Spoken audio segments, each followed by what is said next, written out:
It's not just mine, his or her house. This is our house.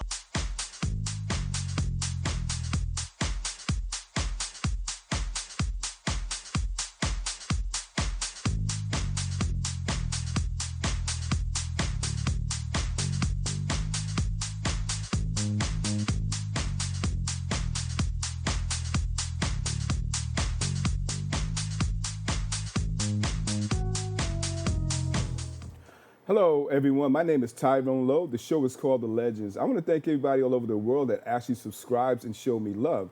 Because without you guys, there wouldn't be no legends. In the house of the legends, I've known this guy for a very long time.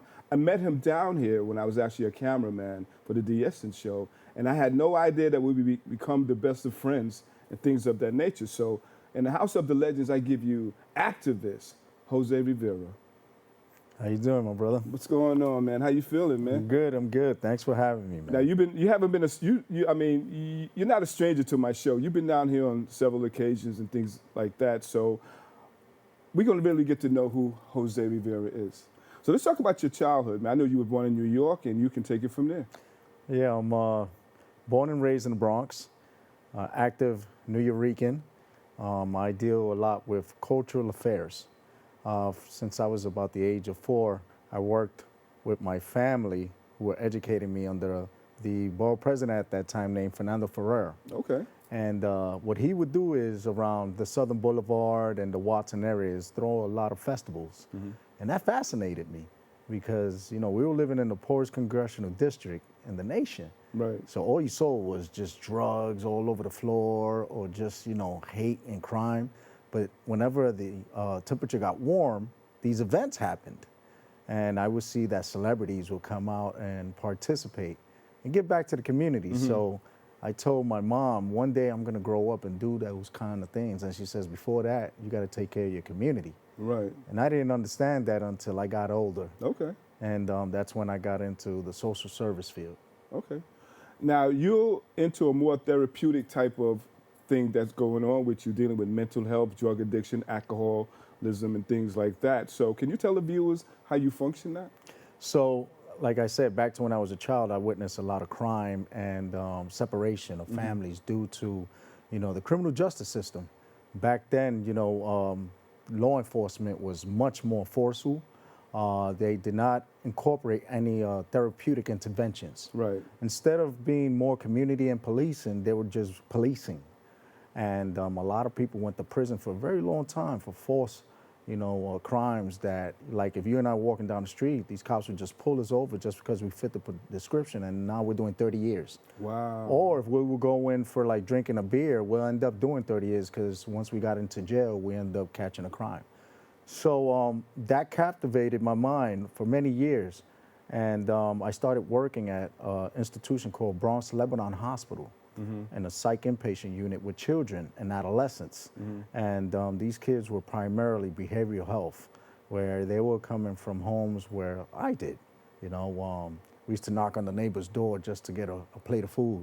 Or if not, you know, mom was always out working and my siblings had to take care of me. Mm-hmm. And then they were losing out on their childhood and going out and hanging out. So they would drag me along. Mm-hmm. And I would see all these parties, hooky parties, or if not, these jams that would go out in events, but then someone would always get hurt. Right. So these kids would come onto the unit, they would have behavioral issues with their families, and their parents would just be like, listen, I can't take this kid anymore. How you people can help us? Right. So they would have a therapeutic team where I would be a part of that as a social work assistant. I would do home visits. I would go and help the families get into services. A lot of the times we would do the home visits, like if you and I would go, you would distract the individual that we're visiting. Well, I would go say, I'm going to the bathroom. And while I'm going to the bathroom, I'm already investigating each bedroom. Underneath the bed, I would find people tied up, gagged, and we would leave the apartment, say, okay, we need to go. I would signal to you, like, let's go. And you'd be like, Jose, hold on, I'm doing an assessment. Right. No, Tyrone, we need to go now. Okay. Go downstairs, we'll make the appropriate phone calls. And I would cover my face because we would bring a family out that was being abused. And, you know, I didn't want to be on the news because if someone saw me on the news, then you wouldn't let me in your house the next time. Not only that, you become a victim. Exactly. Right. And then later on, I grew into the adult field. where I already sustained, how kids get abused and, the medications that they're being given through a psychiatric evaluation for their behavioral health.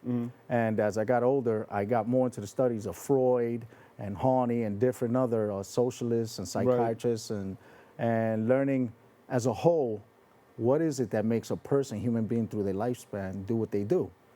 Then I started incorporating the substance use aspect. Right. Because where there's mental health, there's substance use, right? A lot of people don't know that one trickles into the other. It does. Many people that suffer from mental illness try to find a way out to stop the voices or stop feeling depressed, Right. personality disorders, schizophrenia. So they will go smoke some weed, elevate to cocaine, heroin. We all know that heroin doesn't exist anymore. Right. Right now, it's all fentanyl. Right. And xylazine is another big thing, which is horse tranquilizer. And now working in the substance use field and alcoholism, I see a lot of people I grew up with back to my childhood. Okay. And then I would see and tell them, listen, man, what would help us when we were kids? We would go out and play and do different things like that. And my friends would tell me, you don't know the struggle, Jose. Okay. You knew me as a kid, but you didn't know what happened inside my home. We would go to school. Why you think I always got suspended? I was always angry. Right. And now as an adult, I'm trying to cover that pain. So this is where I integrate. They medicate. Self-medicate. Right, right. So we will get more services and work with the community. Okay. My thing is that when you actually go through an evaluation process with them, what's their attitude like? I mean, I know that they are broken in different channels, but how do you actually approach them with that? So first and foremost, you want to build something called a rapport, Okay. right? You want to align yourself with the person. Because right off the back, I'm a stranger. I don't know you. I don't have to tell you anything. True. So first and foremost, these people are already with the mindset, okay, this is the enemy. This person is going to try to intrude on my privacy, go deep into my life. When in fact, it's just a formal information. Listen, man, we're here to help you, here to support you. When you're ready to speak or let me know on what part of your life areas you want to work on, we could touch those. Whether it be housing, whether it be education, work, family, or if you just want to sit down and be quiet for a whole hour. Of course, you have your people that are ambivalent to treatment, Right. and then you have your people that just want and need the help. They just don't know how to go about it because they've just been either traumatized, bullied, or driven to the point where they're just so fearful of even going outside. Years of destruction. Absolutely. Yeah. It still goes on in a sense, even though that, there's help, but then there's a lot of them that's in denial of being helped because they've been traumatized for such a long time. So you, as a professional, do you actually get to them to the point to say, well, listen, it stops here now? All you have to do is just submit yourself? Things like that. How do you actually get them to actually be convincing on your terms? So there's a lot of training and ongoing lessons to be learned in life because life itself is a lifelong lesson, Right. right? I have a great saying that I say, if I learned something more today than I did yesterday, then it wasn't a day wasted in life. So when I allow my patients to hear that mantra, they're like, okay, let's talk a little bit more about that. So I reverse the role on them. I place it on them. What is it that you need to address? Where do you see yourself in 5 years? Do you still want to be in this place where you're at right now, where you're struggling with your emotions? Or are you going to allow me to assist you and show you new techniques so that it can alleviate your pain? Pain is not just physical. Pain is mental. Pain is emotional. Right. And people don't understand that pain trickles over to domestic violence. Right. With your significant other, or if not, your family and your friends. Then people tend to isolate. Right. And that's where things get dangerous because once you find yourself in a dark place, you have to dig deep to get yourself out.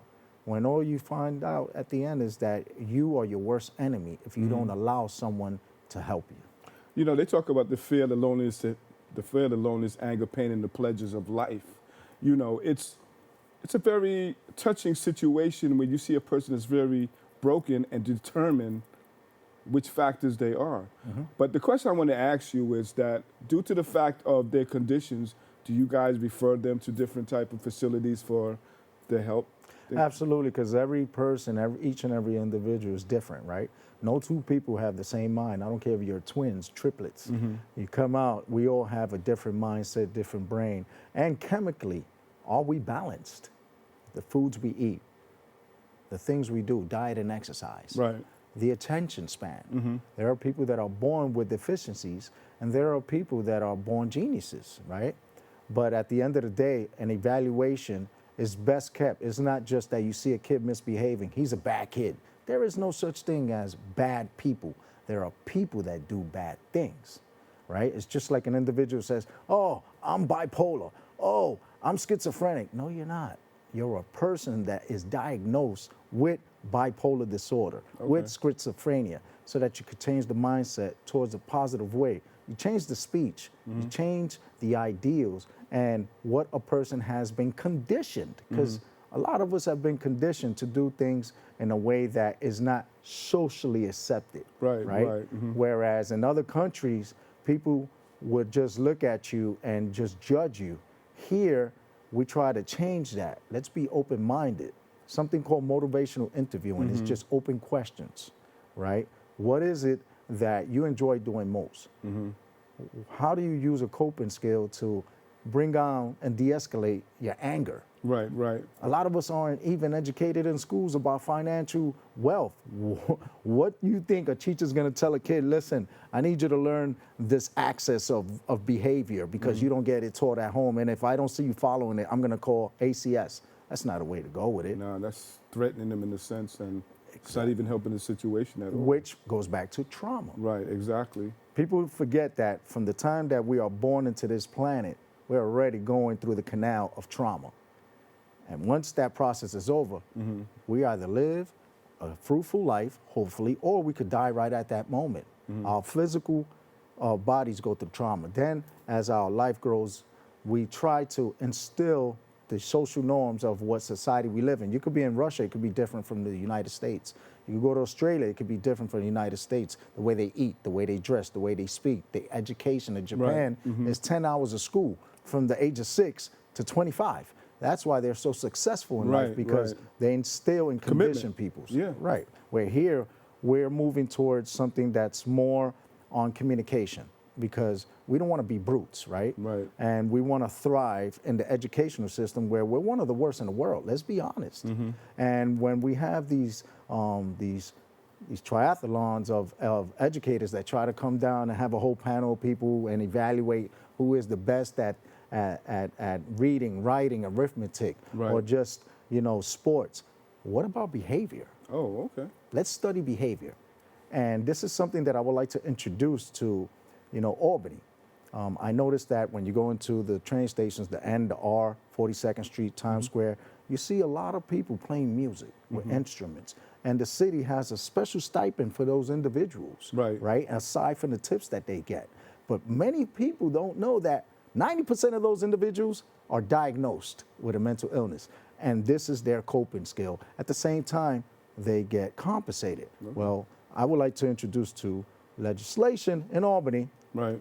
I know that voting is about to happen for the governorship. Right. This will be a perfect time where artists that go to clubs, lounges, bars, and at least twice a week, these Try businesses. to get their attention. Yeah, get an artist.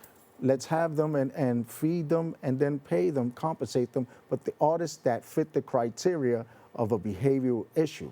Because once a lot of these people are discharged from these institutions, they don't have aftercare, they don't have programming that'll help them enrich their talents. Okay. Before we go to break, answer this quickly. Statistically, what's the success rate like in your field? To be honest with you, it's an ongoing research. Okay. It depends on the age groups. If you were going to say from pre-K to 12, it's one of the highest in research where they're never getting it right. They're just learning on what didn't work before. Okay. When the age groups go from 13 to 21, the focus there is more on anger issues versus trauma, because anger is what stems from the trauma. But the anger goes to a length of these kids that are shooting each other in schools. Oh, wow. Because of the games that they play. Yeah. And last, with the adults, this is a point in your life where the success rate depends on you and how much you dedicate yourself. Okay. We'll be right back. We're going to take a little break. Got my man Jose Rivera in the house, and we're talking about some real stuff. It's not just mine, his or her house. This is our house.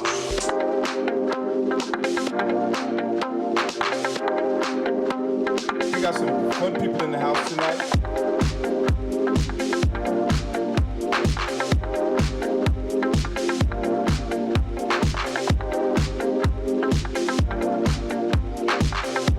This is our house. It's not just mine, his or her house. This is our house.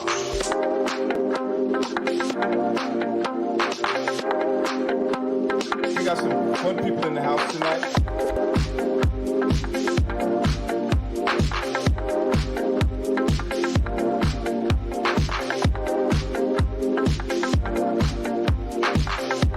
This is our house. And we're back. The show is called The Legends. I'm Tyrone Lowe, and I got Jose Rivera in the house.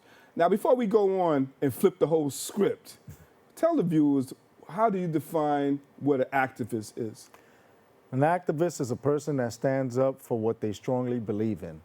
And if it's for the betterment of the community, then you have the opportunity to make connections where politicians don't.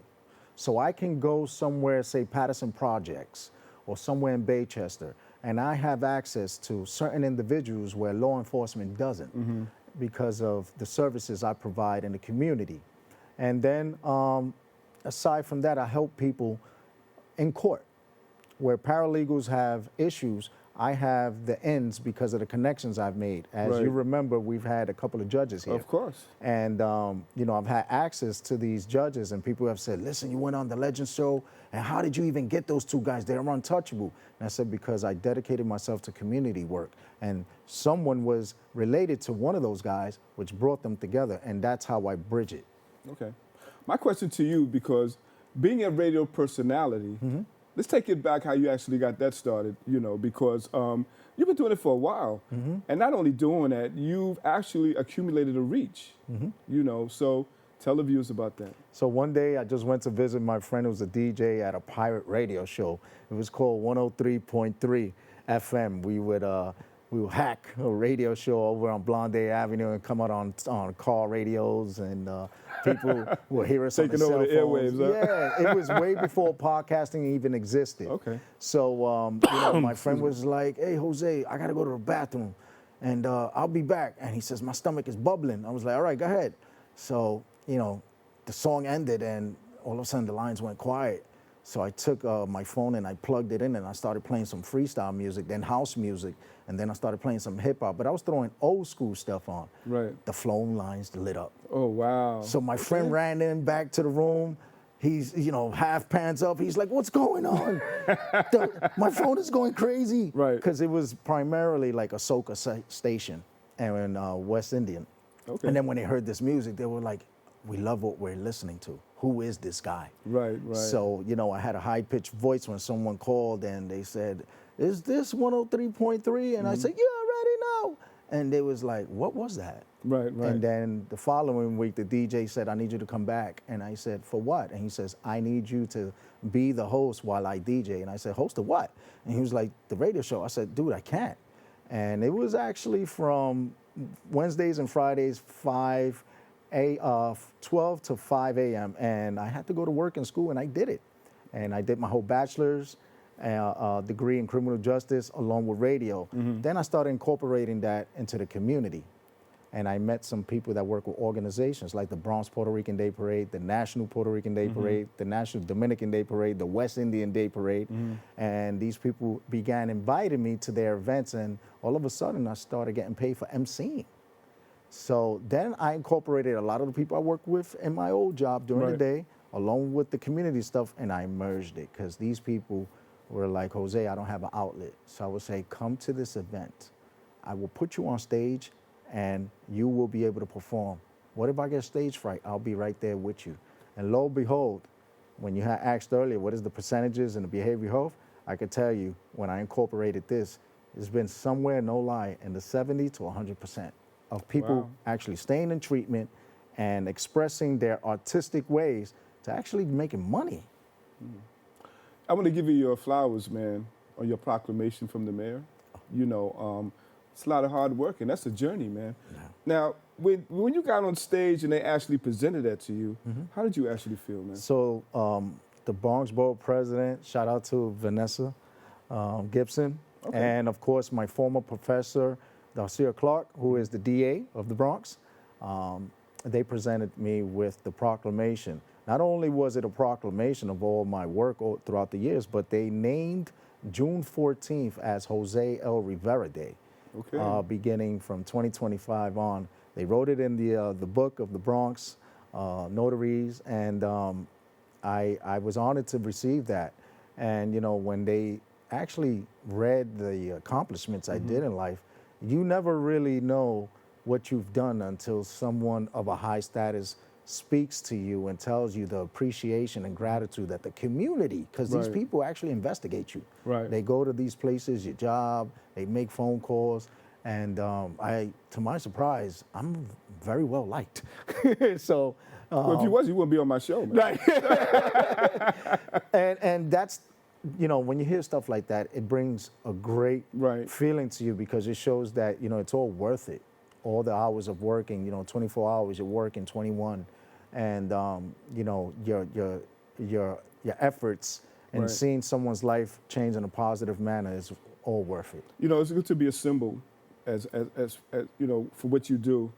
And I commend you on that, because I feel that a person that actually does that, they always think about day one, when they was actually going through the same situation, where you can actually identify how a person feels. And I think that makes your job easier for you, because when you actually started, you was going through the sad part of it. You was going through the moderation of feelings and the ups and the downs, and you actually seen it. So it's easy for you to actually communicate with somebody that's actually going through it. Makes your job a lot easier, because by you telling them, listen, I've been there, so you cannot tell me what it's all about. I experienced that. And now that you're giving it away, you know, how that really makes you feel, man. I mean, just to be able to communicate with somebody and let them know that, hey, it's going to be okay. You don't have to medicate yourself today. You know, look at the brighter side of things, you know. And I, you know, and the thing about it is, they want it. Right. Because if they didn't want it, they would be sitting in your face. Exactly. You know, And- but it's just about starting the process and the fundamentals of it, in a sense, you know? We all have a foundation, Right. and we build on that. I mean, I used to always use a term with my patients: Mickey Mouse built the house, and they would be like, "What?" See the foundation, and you build on it. There's something called Maslow's hierarchy, which is the stages of life. Right. And then when you reach self-actualization, which no one truly reaches Right. until the pinnacle of death is there. Right, When you right. look back and say, wow, maybe if I did things like this, like that. But another thing is in life is you never live with regrets, because if you live with regrets, then you never see the growth and Right. what you learn out Can't of a grow through that, situation. yeah. You know, not That's all a of big setback, man. Exactly. I mean, look at the people who I've worked with over the years. David Griffith, Bubba for Stadium Sounds, Rebecca Carrion of Be Elegant, the Bronx Puerto Rican Day Parade, Maribel Mercado. All these people are pillars of the community. And each and every one of them have been recognized by city council, if not a politician, because of the work that they do. Right. And I have these people working with me, and you know, they tell me constantly, Jose, you know how many millionaires and rude politicians I've worked with, and it's so easy to work with you. And I said, yeah, but I have my thing too. Everybody has right. a Yeah, thing that definitely. someone, it rubs someone the wrong way. They're like, yeah, but you make up for it because of the love of the people. Because that's what I admire most, community. And right now we're living in times where you know, our country is being looked at in a very negative manner, because civilizations are being told that they're going to be destroyed. You know, I do lives at least twice a week on giving messages to everyone to be positive, to think about unity and how, you know, together we're stronger. And in spite of all the things you see on the news every day, and the Bronx being one of the highest in crime, although in the last 10 years, when you look at the comp stats, it shows that we're better. It's all a lie. You know, it's all about cooking the I mean, books. if you got common sense, of course. Right, because if a kid that is 17 years old gets shot in the back just for walking to get a pizza, if that doesn't show you that crime needs to be adjusted, then we need to look at what is going on in our system. Right. You know, instead of trying to get free buses, let's talk about giving free education. Instead of talking about, you know, we're going to go put this whole FIFA thing on and make people pay $120 to get from Sea Caucus over to Penn and Station. that was something that was actually just brought up Exactly. recently. Now, what about putting that money into education and Right. bringing back latchkey and bringing back Saturdays and Sundays where kids can have an outlet and opening up a school aside from the YMCA or the Boys and Girls Club? Okay. Let's talk about your current show, Okay. Extremities now. This guy is hilarious the way he opens up his show. And I've seen some of the characters that you've done as far as your promo and things of that nature. This guy's hilarious. When you started doing that show and you were actually having artists and things of that nature on your show, you know, how did you build from that? And not only that, how long have you been doing that? So, like I said, the mistake that happened when my friend left me with the turntables back in 2010 till now, that was just me going full force on air. And that's my therapy. People Okay. don't know that, you know, I And could I'll be seeing a different side of you. I'm like, Yeah. this guy. You know, I've been on his show, and he's been on my show, and we have done some real intensive shows. No. You got some events coming up, and so tell the viewers about that. So the first event that has begun already today is the pageant. I rather was, you know, asked to be at their stuff, but I said, let me be on the Legend Show because I need to get the word out, you know, and I can't say no to my brother Tyrone Lowe. You know, he's a true legend himself, and he's always giving opportunities. So today is the first of the Bronx Puerto Rican Day Parade pageant for male and female, and the coronation will be the next event. And on the 27th of May is the gala. People could go online to Eventbrite and get the Bronx Puerto Rican Day Parade Gala. And on the 30th of May is the actual parade on the Grand Concourse. Okay. From 163rd Street to Mount Eden, where Bronx Care Hospital is. Aside from that, we have on the 24th of this month, which is this coming Friday, Latin Night. It's a tribute to Willie Colon, the late great, you know, trombonist, and he wrote some great hits along with a lot of famous people like La Fania All Yeah, Stars. that was a record company. That was a record label. Yeah. Celia Cruz, Yeah, and also yeah. we're doing a tribute. And I was informed that, you know, the son was invited of Willie Colon, and we actually started many other tributes. Okay. So, you know, us promoting and me doing the characters with Right. comedy, because Yeah. I have to throw comedy into Right. life. That type of humor. Well, you know, Jose, I want to thank you, man, once again. And I mean once again, because this guy is always reliable to really show some respect and show some informative things to the community and things, you know, and things like that. Always come back, man. Always. Absolutely. Okay. Thank you so So much for having listen, me. this has been another T-Lo Video production with my host, Jose Rivera. And you guys stay tuned for another episode. Thank you. It's not just mine, his or her house. This is our house.